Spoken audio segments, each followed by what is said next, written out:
Assalamualaikum warahmatullahi wabarakatuh. For this video, we will present our group project report. The topic for our report is Inflation of Philippines. Before that, let me introduce the group members.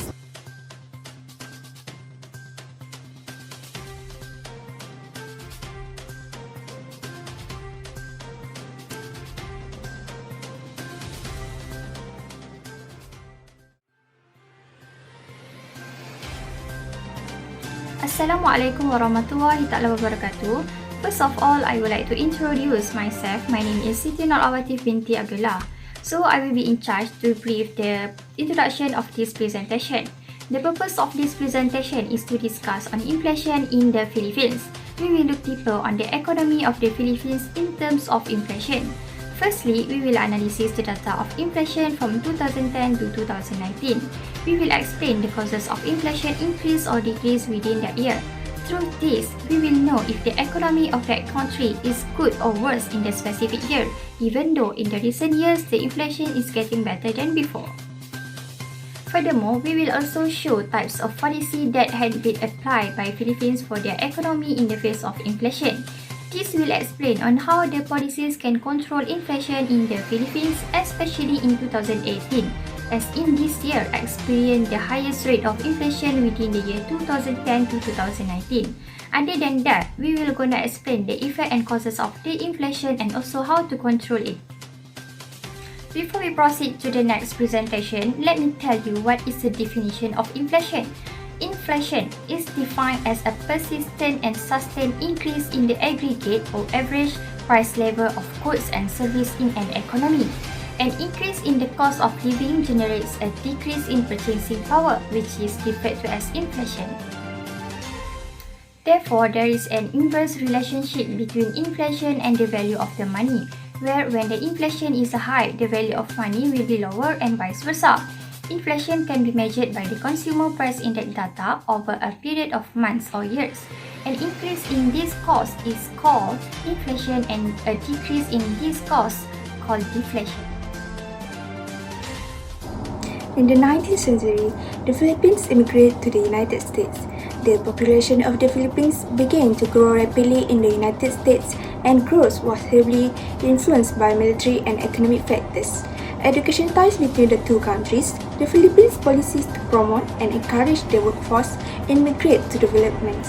Since most of the Philippines settled in the United States have married American citizens and established their own families, the population of the Philippines has grown a lot. The population of the Philippines has been growing steadily for many years.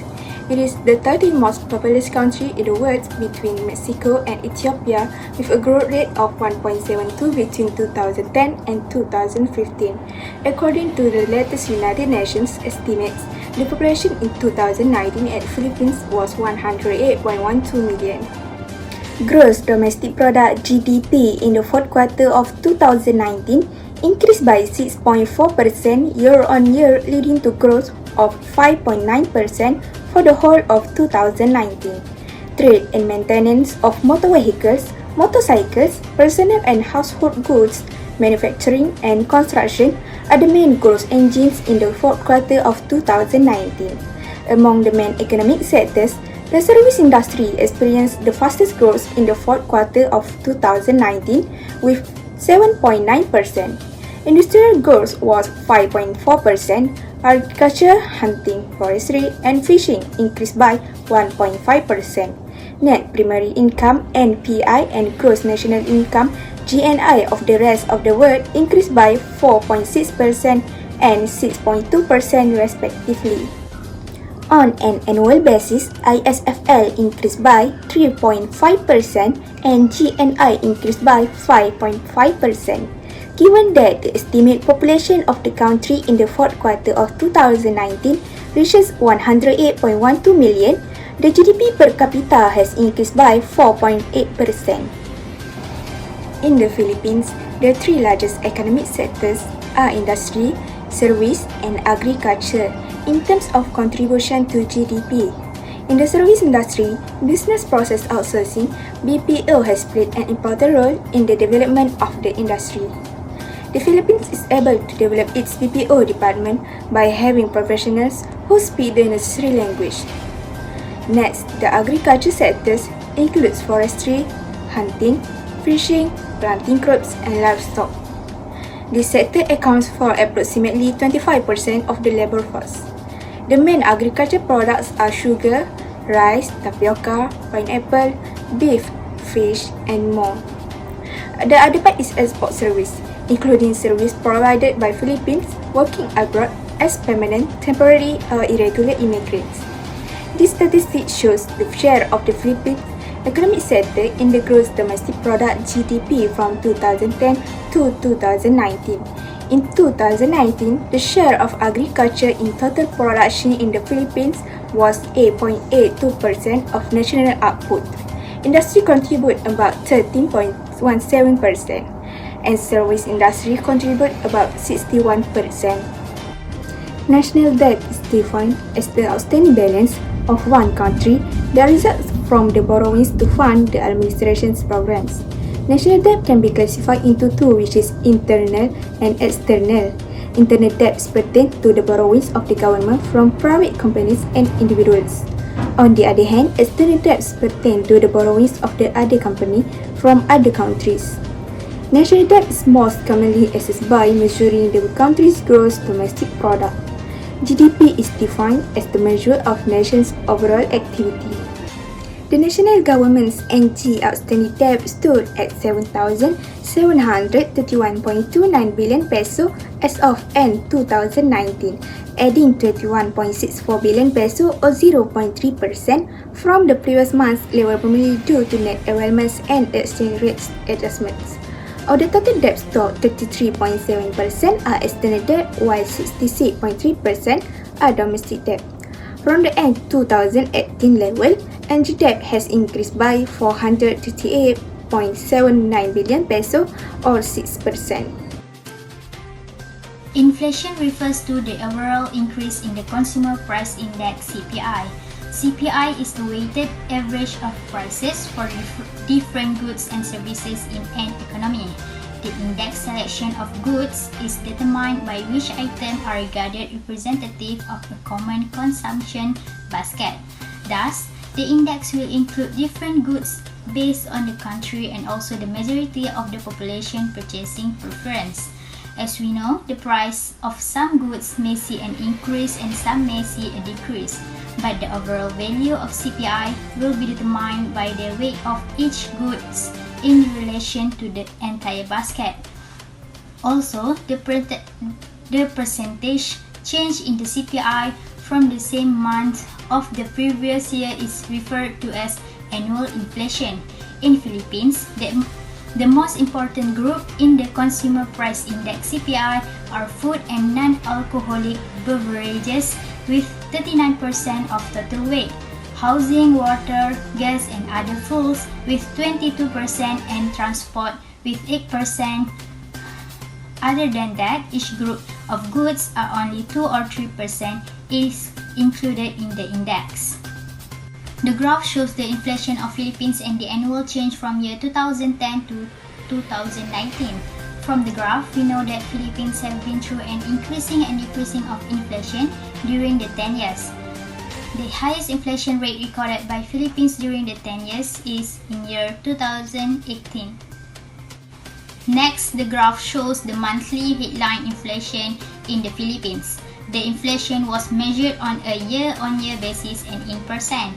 The inflation rates in September and October of year 2018 were at peak of 6.7% due to the headline inflation rates were higher than the target band, which is only 2 to 4%. The headline inflation increased from 2.9% on average in 2017 to 5.2% in 2018. This shows how sharp inflation rises during the year 2018. Starting from March 2018, the inflation rises over the target band with 4.3% until January 2019 with value of 4.4%. The rises in inflation of Philippines in 2018 were contributed by many factors and it is mostly involving the supply and demand. For supply factors, the first is the world oil prices. The increasing price of oil around the world has affected the domestic price in Philippines directly. It is because Philippines does not subsidize the oil price in its country. Secondly, the inflation increases rapidly because of the excise taxes. The implementation of the tax reform package is raising second-round price pressure in January 2018. The tax reform for acceleration and inclusion cuts income taxes but raises excise taxes for fuel, sweetened beverages, and low-cost vehicles, among others. Because of this, the Department of Finance in Philippines estimates that the overall impact of tax reform on inflation is about 0.4 to 0.7% year-on-year basis in 2018. The last factor for supply are rice prices. Rice is the basic items and have been major drivers of inflation in the year 2018. The rising price of rice is 10 times to 1 percentage point of the inflation rates. Rice prices increased and peaked at 10.7% year-on-year in October 2018. It creates an issue to domestic food supply with restrictive rice import quotas. This resulting to inflation increase substantially in energy and food, including alcohol and tobacco, for most part of 2018 as shown in the graph. For demand factors, during the same time period, which is 2018, nearby Asian oil importing countries such as Thailand, Singapore, and Vietnam did not see a significant increase in inflation, implying that other non-oil causes may have drove inflation. Inflation is rising in the Philippines, notwithstanding the presence of various oil subsidy regimes in these nations. Next is the Philippines non-mineral trade deficit increased significantly in 2018, which is difficult to blame to higher excise taxes or higher rice and oil prices. As a result, the acceleration in inflation of Philippines could be interpreted as demand driven by the fact that higher domestic demand tends to push inflation and trade imbalances higher. The way to control inflation rate is by applying policy in that country. There are three policies that are commonly used by the country, which are contractionary fiscal policy, contractionary monetary policy, and direct control. Monetary policy is the most important tool for lowering inflation. In particular, rising interest rate reduces demand and helps to keep inflation under control. Other than that, tight fiscal policy, which are increasing taxes, supply-side policies, which control exchange rate appreciation, and money supply control are some of other strategies that can be used to minimize inflation. In the year 2010 to 2019, the highest rate in inflation was in the year 2018. The rise in international energy costs, disruption in rice supplies, and changes in excess tariffs on some commodities imposed in the Philippines are all factors affecting supply. In 2018, Philippines applied the monetary policy to overcome the inflation as announced by the Philippine Statistics Authority (PSA) in October 5, 2018 due to the causes of inflation. Monetary policy is the monitoring and control of money supply by a central bank, such as Bangko Sentral Pilipinas (BSP) in the Philippines. This central bank can reduce the money supply through different monetary instruments, such as using open market operations, raising the required reserve ratio, calling of special deposit, and also increase the rate of interest. The primary objective of the Bangko Sentral Pilipinas monetary policies is to promote price stability conducive to a balanced and sustainable growth of the economy. It also aims to promote and preserve monetary stability and the convertibility of the national currency. Furthermore, in 2017, rising inflation began to put pressure on the BSP accommodative monetary policy, and the inflation rate crossed 40% ceiling of the inflation target range in early 2018. Thus, Bangko Sentral Pilipinas (BSP) tightened the credit standard for loans to certain groups to control inflation rates in the country. The overall net tightening credit standards for the household loans was attributed by respondent banks largely to their more uncertain economic outlook, perception of stricter financial system regulation, reduced tolerance for risk, and the deterioration in borrowers' profile. Next, the second policy that had been applied and implemented by Philippines is contractionary fiscal policy. The government reduced the inflationary pressure on its economy by implementing a budget surplus, which consists of two tools, which are reducing government expenditure and increasing taxation. The first tool, which is decrease in government expenditure, will bring a direct multiplier effect on the aggregate demand, causing to decrease, hence it will bring down the price level. The second tool is increase in taxation, where the government tends to implement regressive tax structure or increase its indirect taxes on goods and services to reduce the disposable income of individuals. This will reduce the consumption of goods and services, hence causing the aggregate demand to reduce. In 2017, the government of Philippines continued to improve budget execution in 2017 as public expenditure increased from 17.6% of GDP in 2016 to 17.9% in 2017.